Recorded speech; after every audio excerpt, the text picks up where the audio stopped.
हाँ, कक्षा 10 के बच्चों, अब मैं धनुर्भंग नामक शीर्षक के 259वें दोहे से पढ़ाने चल रहा हूँ। वैसे तो है रामचरितमानस का 259वां दोहा, किंतु इस पुस्तक का ये है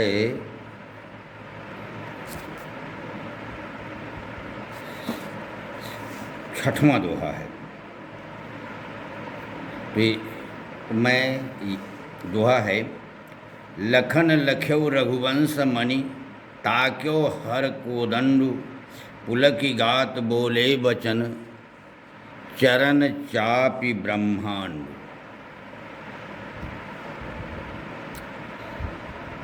तो बच्चों, जैसा कि मैं प्रायः बतलाता रहता हूँ कि किसी भी अवतरण की व्याख्या करने की पूर्व उसके संदर्भ और प्रसंग का उल्लेख करना, संदर्भ और प्रसंग पर प्रकाश डालना अत्यावश्यक होता है। तो सर्वप्रथम संदर्भ। प्रस्तुत दोहा एवं चौपाई, या यूँ कहें कि पद्यखंड भी आप लिख देंगे, या अवतरण ही लिख देंगे, या पद्यावतरण लिख देंगे।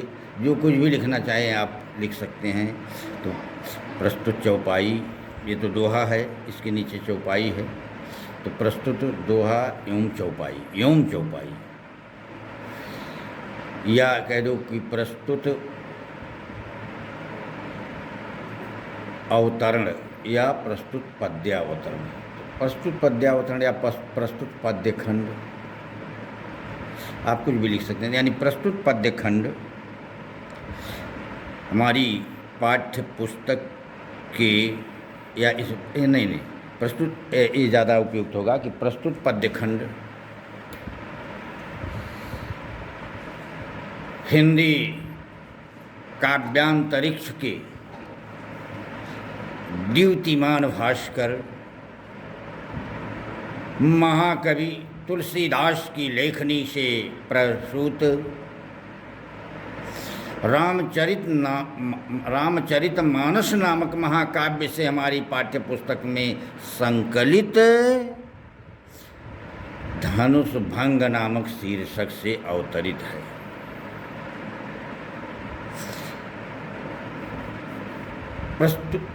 प्रस्तुत पद्यावतरण में यह बतलाया गया है कि जब सीता के स्वयंवर में मर्यादा पुरुषोत्तम प्रभु श्री राम शिव जी के धनुष को तोड़ने के लिए तत्पर होते हैं, तो वह दृश्य बहुत ही मनमोहक एवं विस्मय विमुग्धकारी प्रतीत होता है। अब व्याख्या। तो लखन लख्यौ रघुवंश मणि ताक्यो हर कोदंड। जब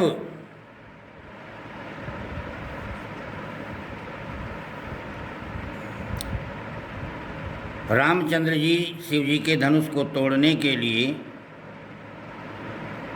तत्पर हुए,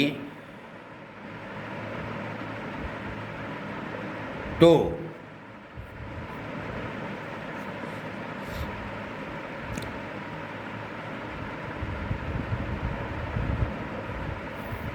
उन्होंने लखन लख्यौ, उस समय लक्ष्मण ने देखा रघुवंश मणि, रघुकुल के मणि स्वरूप, रघुकुल के आभूषण स्वरूप रामचंद्र जी को देखा। और फिर ताक्यो हर कोदंड, उन्होंने देखा कि रामचंद्र जी शिव जी के धनुष को देख रहे हैं। लक्ष्मण ने देखा कि रघुकुल के आभूषण स्वरूप मर्यादा पुरुषोत्तम प्रभु श्री राम और मेरे अग्रज रामचंद्र जी शिव जी के धनुष को देख रहे हैं। तब वह पुलकिगात, तो उनका गात यानी शरीर पुलकित हो उठा, अंग प्रत्यंग आनंद में निमग्न हो गया। और तब बोले वचन बोले। क्या कैसे बोले? चरण चापी, पैरों से दबाते हुए ब्रह्मांड को यानी धरती को अपने पैरों के नीचे दबाते हुए बोले। जब लक्ष्मण जी ने देखा कि रघुकुल की शोभा बढ़ाने वाले, रघुकुल के आभूषण स्वरूप रामचंद्र शिव जी के धनुष को देख रहे हैं, तो लक्ष्मण का अंग प्रत्यंग रोमांचित एवं पुलकित हो उठा, प्रसन्नता से भर गया। फिर वह यानी लक्ष्मण जी धरती को अपने पैरों से दबाते हुए बोले। क्या बोली? कि दिश कुंजर कमठ अहिकोला, हे दिश कुंजर, हे दिग्गजो। ऐसी मान्यता है कि इस धरती को सभी दिशाओं से हाथियों ने संभाल रखा है, यानी सभी दिशाओं के हाथी, यानी उसको दिग्गज कहा जाता है। कमठ, ऐसी भी मान्यता है कि धरती जो है वह कछुए की पीठ पर टिकी हुई है। अहि, यह भी मान्यता है कि अहि से नाग यानी शेषनाग, इस धरती को शेषनाग ने अपने फन पर धारण किया है। और कोला, कोल माने बाराह, सुअर, लेकिन सुअर कहना उचित नहीं होगा, बाराह, तो सबको संबोधित कर रहे हैं लक्ष्मण जी। लक्ष्मण जी कह रहे हैं कि हे दिग्गजो, हे कच्छप, हे शेषनाग, हे बाराह, आप सब लोग धरहु धरनी, धरहु माने धारण कीजिए, धरनी धरती को, धरी धीर, धीर धर यानी धैर्य को धारण करके, ना डोला, ये हिलने ना पाए, ये डोलने ना पाए। जब रामचंद्र जी शिव जी के धनुष को तोड़ने के लिए तत्पर हुए, तो उस समय बड़े ध्यान से लक्ष्मण जी रामचंद्र जी को देख रहे थे। लक्ष्मण का अंग प्रत्यंग आनंद से भर गया और वह इस धरती को पैरों से दबाते हुए बोले कि हे दिग्गजो, हे कच्छप, हे शेषनाग, हे बाराह, आप सभी लोग धैर्य पूर्वक पृथ्वी को धारण कीजिए, संभाल करके धारण कीजिए, जिससे यह हिलने न पाए। राम चाहते हैं शंकर धनु तोड़ा, इस शिव जी के धनुष को तोड़ना चाह रहे हैं। तो हो सजग, आप लोग सजग हो जाइए, सावधान हो जाइए। सुन करके आयसु मोरा, मेरा आदेश सुन करके, आयसु यानी आदेश। तो हे दिग्गजो, हे कच्छप, हे शेषनाग, हे बाराह, आप सभी लोग धैर्य पूर्वक इस धरती को धारण कीजिए। रामचंद्र जी शिव जी के धनुष को तोड़ना चाह रहे हैं, अतः आप लोग सावधान हो, आप लोग मेरे आदेश को शिरोधार्य करते हुए, मेरे आदेश का पालन करते हुए सावधान हो जाइए, यह धरती हिलने न पाए। चाप समीप राम जब आए, चाप समीप यानी धनुष के पास, राम जब आए, जब रामचंद्र जी शिव जी के धनुष को तोड़ने के लिए उसके पास गए, जब रामचंद्र जी उस शिव जी के धनुष के पास पहुंचे, तो नर नारिन सुर सुकृत मनाए। तो नर यानी पुरुष, नारिन स्त्री और सुर देवता लोग सभी ने मंगल कामना की, सुकृत मनाए, यानी मंगल कामना की कि जिससे कि रामचंद्र जी बड़ी सरलता से शिव जी के धनुष को तोड़ने में सक्षम हो जाएं। सब मनाने लगे देवता, हे प्रभु, हम लोगों की कामना है, मंगल कामना है कि राम शिव जी के धनुष को तोड़ने में सक्षम हो जाएं, यही सब मना रहे हैं। तो जैसे ही रामचंद्र जी उस शिव जी के धनुष के पास आए, स्वयंवर में उपस्थित जन समुदाय ने, यानी स्त्री पुरुष और देवताओं ने मंगल कामना की, यह विनती की कि हे प्रभु, हम सबकी मनोकामना पूर्ण कीजिए और हम लोग यह देख सकें कि रामचंद्र जी ने शिव जी के धनुष को तोड़ दिया। यानी वो सब लोग चाह रहे थे कि राम के हाथों शिव जी का धनुष टूट जाए, जिससे जनक नंदिनी सीता का पाणिग्रहण संस्कार रामचंद्र जी के साथ हो जाए, जिससे सीता राम के साथ परिणय सूत्र में आबद्ध हो जाएं। तो सबकर संशय और अज्ञानु, देखिए वहां पर यानी सीता के स्वयंवर में उपस्थित लोग विभिन्न प्रकार की शंकाओं से ग्रस्त थे। सभी के मन में यह संदेह था, यह शंका थी कि पता नहीं राम शिव जी के धनुष को तोड़ पाते हैं अथवा नहीं, या और भी, क्योंकि बड़े बड़े प्रतापी राजा उस शिव जी के धनुष को हिला तक न सके, तो संदेह का होना स्वाभाविक। तो सभी लोगों का संदेह और अज्ञान और अज्ञानता, मंद महीपन कर अभिमान और दुष्ट राजाओं का अहंकार, महीप माने राजा, मंद महीपन, मंद महीपों का यानी अल्प बुद्धि वाले निंदनीय प्रवृत्ति के राजाओं का अभिमान, भृगुपति केरी गर्भ गरुआई, भृगुपति यानी भृगुकुल के स्वामी यानी परशुराम के गर्भ की गुरुता, अहंकार का आधिक्य और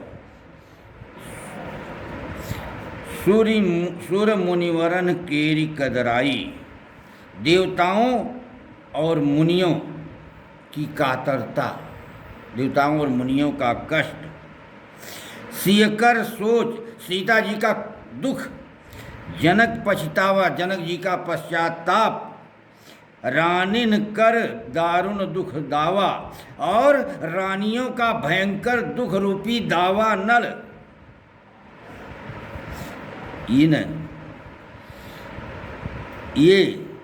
इन सब का कारण वह शिव जी का धनुष ही था।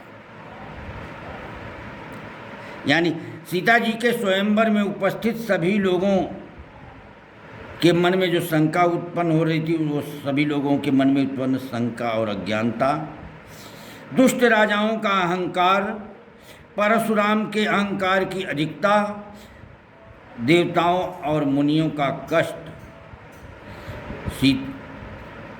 तथा सीता जी का कष्ट एवं जनक जी का पश्चाताप एवं रानियों का भयंकर दुख रूपी दावानल, इन सब का कारण वह शिव जी का धनुष ही था।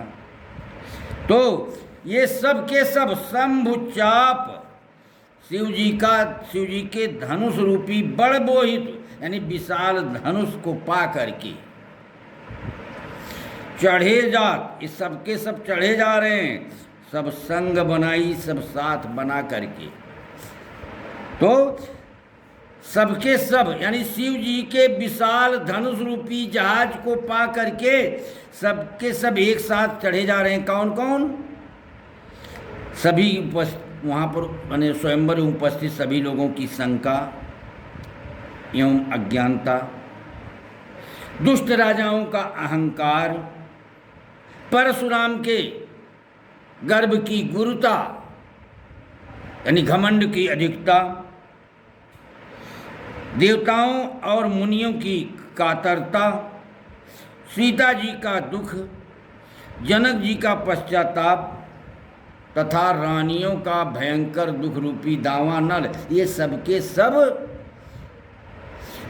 शिव जी के विशाल धनुष को पाकर के उस पर एक साथ चढ़े जा रहे हैं। अर्थात सबका कारण वह शिव जी का धनुष है। अगर शिव जी का धनुष टूट जाए तो सब समाप्त हो जाए, यानी सबका कष्ट दूर हो जाए।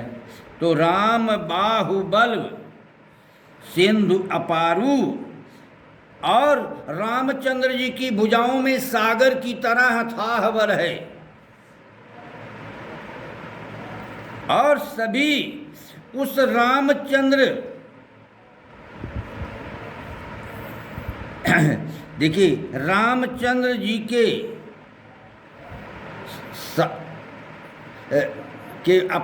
अपार बाहुबल को, यानी रामचंद्र जी के बाहुबल रूपी सागर को पार तो करना चाहते हैं। कैसे? उस शिव जी के धनुष रूपी जहाज पर चढ़ करके रामचंद्र जी के बाहुबल रूपी सागर को पार तो करना चाहते हैं, किंतु चाहत पार नहीं को कड़हारू, किंतु कोई नाविक ही नहीं है, कोई मल्लाह ही नहीं है। अर्थात कोई यह बताने वाला नहीं है कि आप लोग अनायास ही उस कोमल बालक की शक्ति पर शंका कर रहे हैं। अरे वो तो यह शिव जी का धनुष उसके लिए कुछ भी नहीं है, वो पल भर में भी खंडित कर देगा। इसको बताने वाला कोई ही नहीं। अर्थात कि यानी वहाँ सभी लोगों के मन में जो रामचंद्र जी के प्रति शंका उत्पन्न हो रही, पता नहीं ये शिव जी का धनुष तोड़ पाएंगे कि नहीं, और सबकी जो अज्ञानता थी, दुष्ट राजाओं का जो अहंकार, परशुराम के गर्भ की गुरुता, देवताओं और मुनियों का कष्ट, सीता जी का दुख, जनक जी का पश्चाताप और रानियों का भयंकर दुख रूपी दावानल, इन सब का कारण तो शिव जी का धनुष ही था। और ये सबके सब उस शिव जी के विशाल धनुष को पा करके और एक साथ संग बना करके चढ़े जा रहे हैं। सब शिव जी के विशाल धनुष रूपी जहाज पर चढ़े जा रहे हैं, और उसी शिव जी के विशाल धनुष रूपी जहाज पर चढ़ करके रामचंद्र जी के बाहुबल रूपी सागर को पार तो करना चाहते हैं, किंतु कोई मल्लाह ही नहीं है। और यानी रामचंद्र जी की भुजाओं की ताकत के बारे में जानना तो चाह रहे हैं, किंतु कोई प्रकांड विद्वान, कोई त्रिकालदर्शी मूर्धन्य विद्वान है ही नहीं जो कि उपस्थित जन समुदाय को रामचंद्र जी की माने भुजाओं की शक्ति से अवगत करा सके।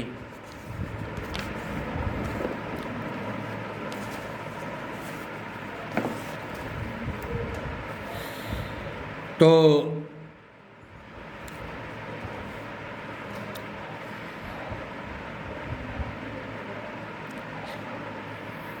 राम बिलोके लोग सब चित्र लिखे से देख,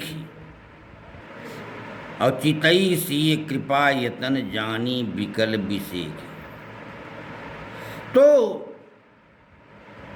शिव जी के धनुष को तोड़ने के पूर्व, यानी तोड़े नहीं थे, यानी शिव जी के धनुष, जब रामचंद्र जी शिव जी के धनुष को तोड़ने के लिए तत्पर हुए, तैयार हुए, तो उन्होंने बिलोके लोग सब, राम बिलोके लोग सब, जब रामचंद्र जी शिव जी के धनुष को विखंडित करने हेतु उद्यत हुए, शिव जी के धनुष को तोड़ने के लिए तैयार हुए, तो उन्होंने स्वयंवर में उपस्थित जन समुदाय को देखा। उस सीता के स्वयंवर में उपस्थित जन समुदाय पर दृष्टिपात किया, सबको ध्यान से देखा। तो सब चित्र लिखे से देख, सभी लोग चित्र में लिखे की भांति दिखाई दिए, यानी सभी जड़ दिखाई दे रहे थे, सभी चित्र की तरह दिखाई दे रहे थे, हिलडुल नहीं रहे थे। रामचंद्र जी ने उपस्थित जन समुदाय को जब देखा तो सबके सब चित्र की भांति प्रतीत हो रहे थे। तत्पश्चात चितई माने देखा सीए सीता को, कृपा यतन दया के भंडार। तत्पश्चात दया के भंडार प्रभु श्री राम ने सीता जी को देखा तो जानी विकल विशेष, तो जान गए कि विकल विशेष सीता मेरे लिए विशेष रूप से व्याकुल है।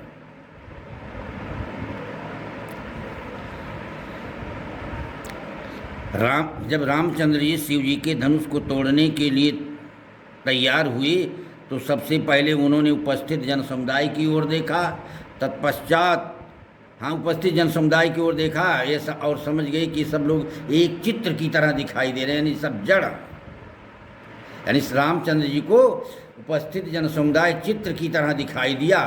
तत्पश्चात रामचंद्र जी ने सीता जी की ओर देखा और दया के भंडार प्रभु श्री राम यह समझ गए कि सीता मेरे लिए विशेष रूप से व्याकुल है।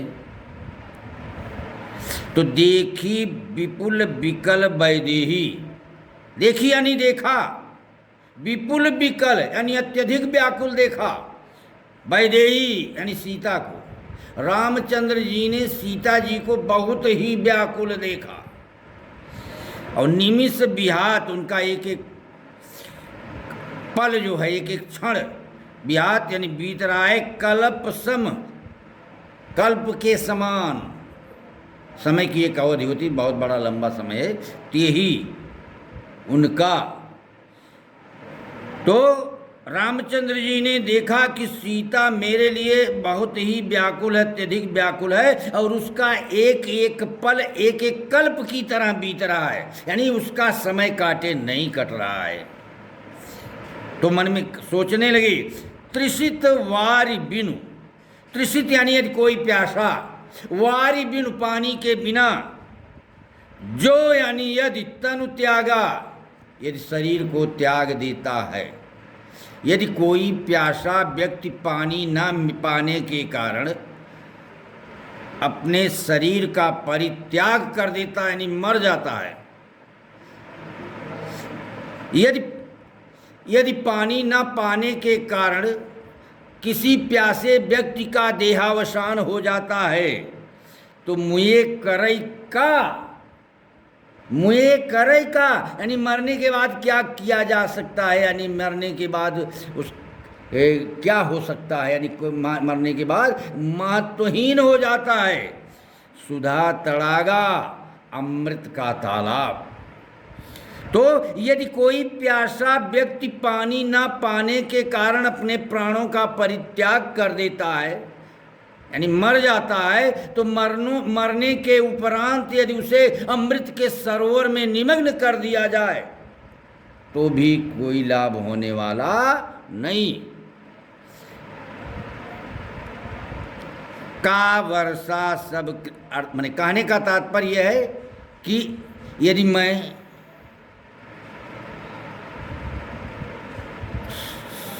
सीता की मनोकामना को पूर्ण नहीं कर पाऊंगा,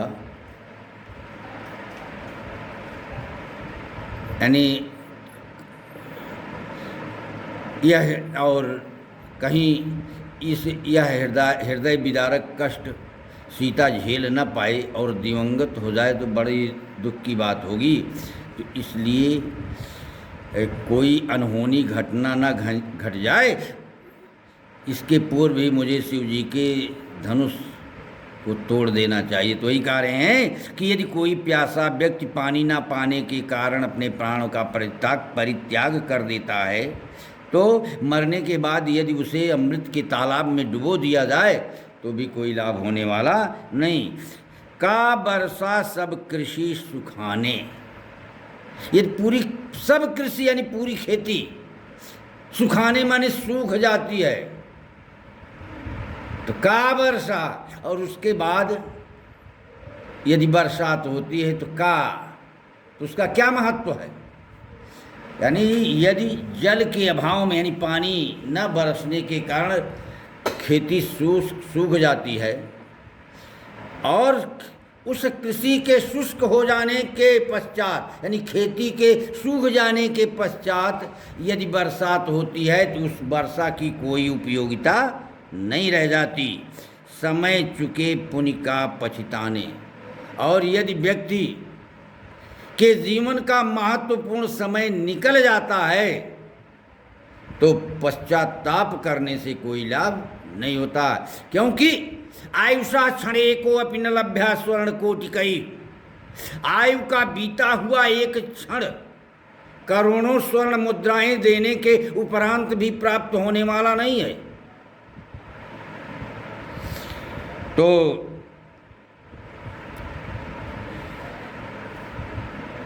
अस जिय जान जानकी देखी। अस जिय जान, ऐसा मन में जान करके, रामचंद्र जी ने ऐसा मन में जान करके जानकी देखी, जानकी को देखा। तो प्रभु पुलके, तब प्रभु रामचंद्र जी पुलकित हो उठे, आनंदित हो गए लखी देख करके। प्रीति विशेषी, विशेषी प्रीत, विशेष प्रीत। तो और जब रामचंद्र जी ने यह देखा कि सीता के हृदय में मेरे प्रति विशेष प्रेम है, अनन्य स्नेह है, तो वह पुलकित हो उठे, आनंदित हो गए। गुरु ही प्रणाम मन ही मन कीना, मन ही मन गुरु प्रणाम कीना। फिर रामचंद्र जी ने मन ही मन गुरुवर विश्वामित्र को प्रणाम किया और अति लाघव, बड़ी फुर्ती से उठा ली धनु लीना, धनु उठाए लीना, और बड़ी स्फूर्ति के साथ, बड़ी फुर्ती से उन्होंने शिव जी के धनुष को उठा लिया। तो दमक्यौ दामिनी, बिजली, दमक्यौ दामिनी यानी बिजली चमकने लगी। जिमी यानी समान, बिजली के समान चमकने लगी। जब लयऊ, जब लिया, जब रामचंद्र जी ने शिव जी के धनुष को अपने हाथ में ग्रहण किया तो वह धनुष रामचंद्र जी की भुजाओं में उसी तरह चमकने लगा जैसे आकाश में बादलों के मध्य में बिजली चमकने लगती है। पुनि नभ धनु मंडल समभयु, और फिर नभ यानी पूर्णिमा ने पुनः फिर नभ यानी आकाश में, धनु हुआ धनुष, मंडल समभयु, मंडल माने गोले की तरह, गोले के समान भयु माने हो गया। पुनः वह शिव जी का धनुष आकाश में मंडलाकार हो गया, यानी गोलाकार हो गया। तो जब रामचंद्र जी ने उस शिव जी के धनुष को अपने हाथ में ग्रहण किया तो जैसे आकाश में बादलों के मध्य में बिजली चमकती है, वैसे वह शिव जी का धनुष रामचंद्र जी के हाथों में चमकने लगा और पुनः वह धनुष आकाश में मंडलाकार हो गया। लेत चढ़ावत और खैंचत गाढ़े, कब रामचंद्र जी ने लेत उसको अपने हाथों में लिया, चढ़ावत और कब उस पर डोरी चढ़ा दी, प्रत्यंचा चढ़ा दी। डोरी यानी प्रत्यंचा, धनुष की डोरी को प्रत्यंचा कहते। तो रामचंद्र जी ने कब शिव जी के धनुष को अपने हाथ में लिया, कब उस पर प्रत्यंचा चढ़ा दिया, डोरी को चढ़ा दिया, और कब उसको खींच लिया। काहू न लखा, कोई देख नहीं पाया, और देख सब ठाड़े, और सब खड़े खड़े देखते रह गए। रामचंद्र जी ने कब शिव जी के धनुष को हाथ में लिया, कब उस पर डोरी चढ़ा दिया, कब उसको खींच लिया, यह सब काम इतनी तीव्र गति से रामचंद्र जी ने किया कि कोई उसे देख नहीं पाया, सब खड़े खड़े ताकते रहे गए। ते क्षण उसी समय राम मध्य धनु तोड़ा, उसी समय रामचंद्र जी ने शिव जी के धनुष को बीच से तोड़ दिया और भरे भुवन धुनि घोर कठोरा, भरे भर गया भुवन यानी तीनों लोकों में ध्वनि यानी ध्वनि, यानी उस धनुष के विखंडित होने की प्रचंड ध्वनि, धनुष के टूटने की ध्वनि, घोर जो कि भयंकर थी और कठोरा और कठोर थी। तो जब रामचंद्र जी ने उस शिव जी के धनुष को बीच से तोड़ा तो उस धनुष के टूटने की प्रचंड ध्वनि तीनों लोकों में गूंज गई। तो भरे भुवन घोर कठोर रव रवि बाजी तजिमा रघु चले, चिक्करहि दिग्गज डोल मही कोल कूरम कलमले, सुर असुर मुनि कर कान दीने सकल विकल विचारहि, को दंड खंड्यौ राम तुलसी जयति वचन उचारहि। तो भरे भुवन घोर कठोर रव, जब रामचंद्र जी ने उस शिव जी के विशाल एवं प्रचंड धनुष को तोड़ दिया तो भरे भुवन, भुवन भर गया, तीनों लोकों में भर उठा घोर यानी भयंकर, कठोर यानी बहुत ऊंची आवाज, कठोर रव, कठोर ध्वनि यानी प्रचंड ध्वनि, घोर यानी भयंकर, कठोर यानी प्रचंड, रव ध्वनि।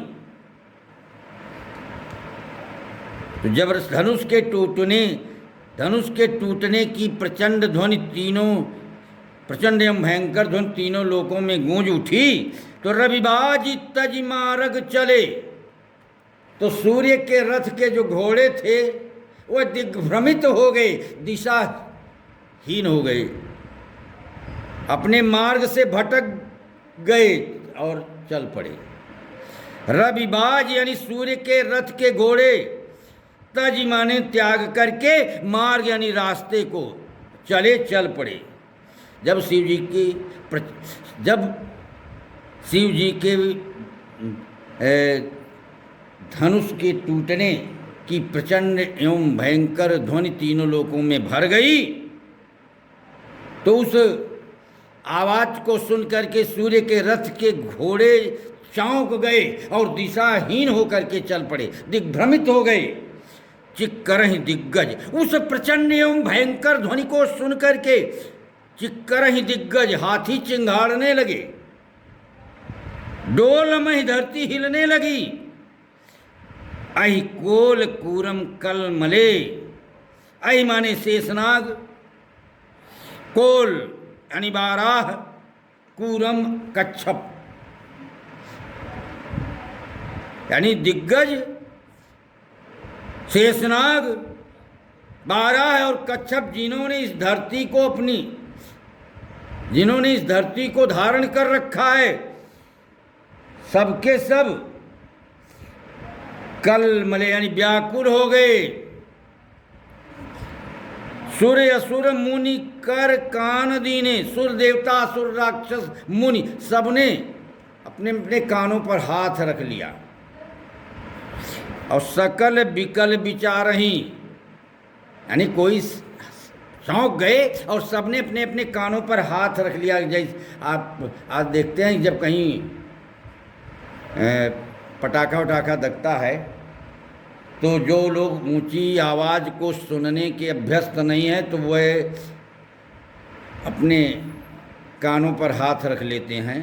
तो वैसे ही देवताओं, राक्षसों और मुनियों ने अपने अपने कानों पर हाथ रख लिए और सकल विकल, सकल यानी सभी, विकल व्याकुल होकर के विचार ही विचार करने लगे कि कोदंड खंड्यौ, धनुष को तोड़ दिया, कोदंड को खंडित कर दिया, धनुष को तोड़ दिया। कौन? राम। तुलसीदास जी कह रहे हैं। तो सभी लोग व्याकुल होकर के विचार करने लगे कि ऐसा प्रतीत हो रहा है कि रामचंद्र जी ने उस शिव जी के धनुष को तोड़ दिया और सभी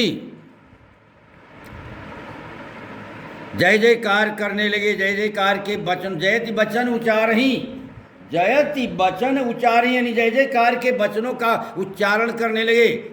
सभी कहने लगे कि बोलो सियावर रामचंद्र की जय।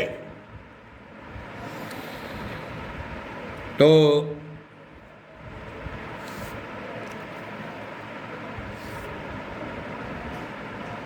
बस आज इतना ही।